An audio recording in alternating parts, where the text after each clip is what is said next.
대표님 많이 피곤해 보이시는데 혹시 오늘 어디 다녀오셨나요? 아씨, 재판 결론 이제 하고 왔지. 대표님 인사말 및 자기소개 부탁드립니다. 안녕하세요. 저 경매를 하는 김요한이라고 합니다. 만나서 반갑습니다. 오늘 주제는 경매로 현금 흐름을 만드는 방법에 대해서 조금 소개해 주시면 좋을 것 같은데, 그 보통 사람들이 생각하는 경매의 이미지가 어떤 것 같다고 생각을 하시나요?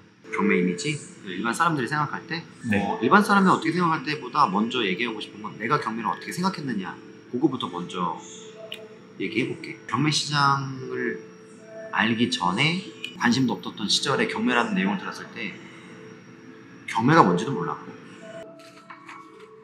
이거 얼마? 저 얼마? 저 얼마 이렇게 하는 걸로 내가 알고 있었던 것 중에 하나인 거지. 저도 어릴 때 그거 본 것 같아요. 막 TV에서 막 아이디어 같은 거 맞아 그거 해가지고 막 경매했잖아요. 맞아. 무슨 발명품 같은 거 딱 놓고 맞아. 나도 그걸로 생각했어. 막 1,000원부터 합니다. 1,000원? 10,000원? 그런 경매로 알고 있었거든요. 나도 이제 처음에는 그렇게 생각했었고, 경매 관심이 생겨서 경매라는 시장을 들여다봤을 때에 경매라고 하는 이미지는 무서운 거? 잘못하면 큰일 나는 거? 그랬던 것 같고, 그리고 조금 더 깊이 있게 알았을 때는, 조금 깊이 있게 얘기하는 것도 아니다, 조금 더 알게 됐을 때, 그때는 낙찰을 받으면 안 나가면 어떡하지? 쉽게 말하면 명도할 때 막 이상한 얘기 같은 것들 많잖아, 뉴스 같은 데서. 그럼 나는 뭐 뺏기는 거 아니야? 막 이런 걸로 좀 불안했었지. 근데 뭐 내가 생각했던 것이 뭐 다른 사람들도 다 똑같이 그렇게 생각할 것 같은데, 해오면서 사람들하고 얘기해봤을 때도 나랑 거의 비슷한 생각이야. 나도 뭐 일반 사람이랑 똑같이 생각했으니까. 보통 막 경매를 시작하려면은 어쨌든 경매도 투자잖아요. 원래 부동산 투자가 돈이 많이 들어가는 투자잖아요. 맞아. 근데 경매에 뛰어들기 위해 필요한 자금은 얼마라고 생각하시나요? 이게 정답이 없거든. 나를 또 비추어 보자면, 나는 이제 처음에는 이제 300만 원 갖고 빌라 하나 낙찰 받아서 한번 회전을 시켜봤었거든. 그게 300만 원 갖고도 할 수 있었다는 거지. 근데 일반 부동산은 300만 원으로 절대 할 수 없을 것 같잖아요. 경매는 300만 원이 되나요, 그게? 가능하지. 300만 원이 뭐야. 30만 원짜리도 있고 3만 원짜리 딴 거 있는데, 경매 나오는 물건 중에 3만 원짜리도 있어.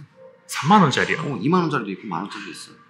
금액이 정해지진 않았어. 그냥 나를 비추어 봤을 때 첫 번째 했을 때는 300만 원 정도 갖고 시작했고, 내가 이제 본격적으로 이제 경매를 하겠다 했을 때는 3천만 원 들고 시작했거든.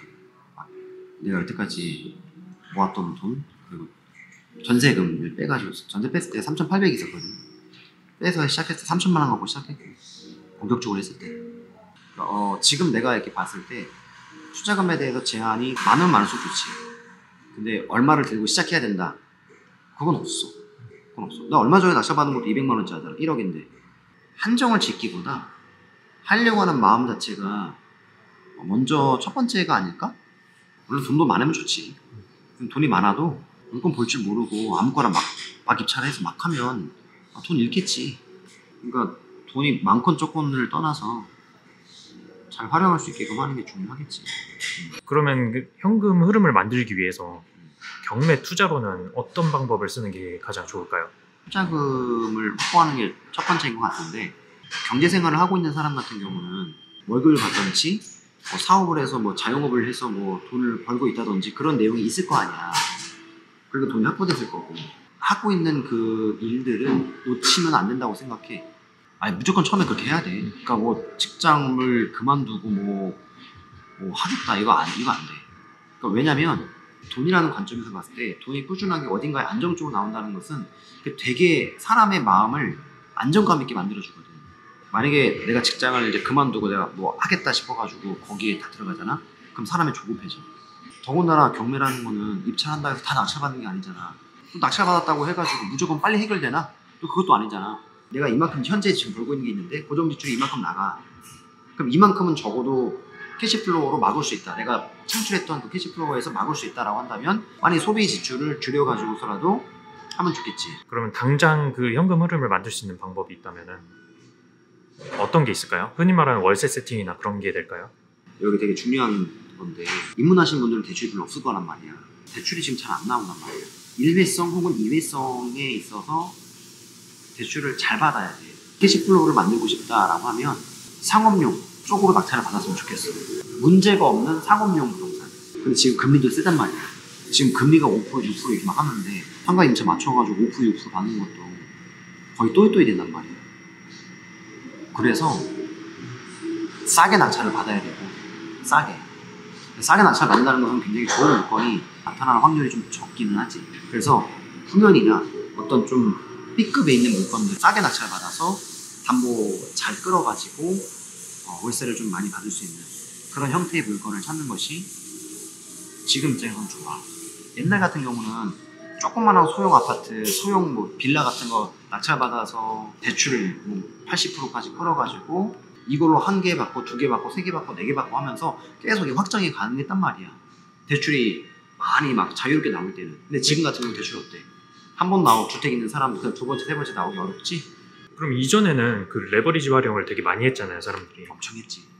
그래서 상가나 지산을 진짜 똑똑하게 받아야 된다는 걸 얘기하는 거야. 그래서 상가도 근데 잘못 들어가면은 막 좀 웃기지 않을까요?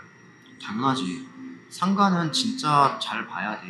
왜냐면 한 번 잘못 받아버리면 임차가 안 나가거든. 이자 내는 거지. 자기가 소유자니까. 경매에서 순서를 많이 잡는다고 치면 내가 안정적으로 갖고 있는 직장이 있거나 어떤 수입원이 있다면 그거는 지금 이 새로운 시장에 들어올 때 이거를 그만두고 이쪽 시장으로 넘어오면 안 된다고 생각하고, 그래서 이거를 안정적으로 유지하고 그럼 이제 캐시플로우를 만드는 것이 목적이다 하면은 상가와 지산 쪽으로 하는 것이 먼저라고 보는 거야. 그게 첫 번째고, 첫 번째는 상가 지산을 잘 잡아서 캐시플로우를 만들어가지고 지금 안정적으로 나오는 수입원을 대체할 수 있는 것이 있다면 그거를 좀 대처해가지고 가는 것이 좋다라는 걸 얘기하는 거고, 이게 대체돼가지고 이제 내가 안정적인 수입원이 나오는 거에 대해서 이거를 그만둬도 될 경우가 되면은 이제 이거를 가지고 잘 유지하면서 남은 투자금을 갖고 이제 물건을 하나씩 보면 되겠지. 그때는 똑똑하게 해야겠지. 돈이 무한정으로 있는 건 아니니까 그때는 많이 공부하고 물건 많이 봐야 되고 신속하게 돌아갈 수 있는 환경성 좋은 것들, 진짜 이길 수 있을 만한 것들, 이런 것들을 해봐야 되겠지. 안정적인 수입원이 뭔가 나오는데 내 인력이 많이 투입이 돼. 그래서 나는 이거를 이제 바꿔야겠다라고 하는 사람에 한해서는 이제 캐시플로우를 만드는 것이 첫 번째라고 얘기하는 거지. 내가 만약에 뭐 직장 계속 다닐 거야. 근데 나는 이거 재테크적으로 부업적으로 다른 형식으로 만약에 할 거야 라고 한다면 뭐 상가 지산을 먼저 보지 않아도 된다는 거야. 뭐 다른 뭐 특수한 물건을 본다든지 아주 좀 차익이 많이 남을 수 있는 것들을 계속 공부하고 재개발, 재건축, 도심 정비 사업 이런 쪽으로 봐서 계속 하나씩 확보해 나가는 것도 방법이겠지.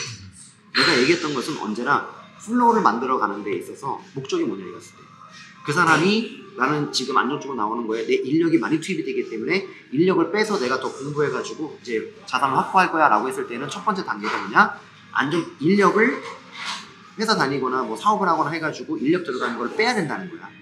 그랬을 때는 상가 지산이 좋다는 걸 얘기하는 거고, 만약에 내가 이 직장을 뭐 10년 동안 계속 다니면서 하나씩 차근차근 확보할 거야 라고 하면 상가 지산을 먼저 굳이 첫 번째 하지 않아도 된다는 걸 얘기하는 거고, 경제적 측면에서 아무것도 없는 상황이라 한다면 불안감이 계속 있단 말이야. 불안감을 가져가지 않게 하기 위해서도 안정적인 수입원을 끊으면 안 된다는 거고, 노력을 기울여서 이 다른 시장에서 잘해가지고 수익을 벌기까지는 이거를 놓으면 안 된다는 걸 얘기를 꼭 하고 싶어.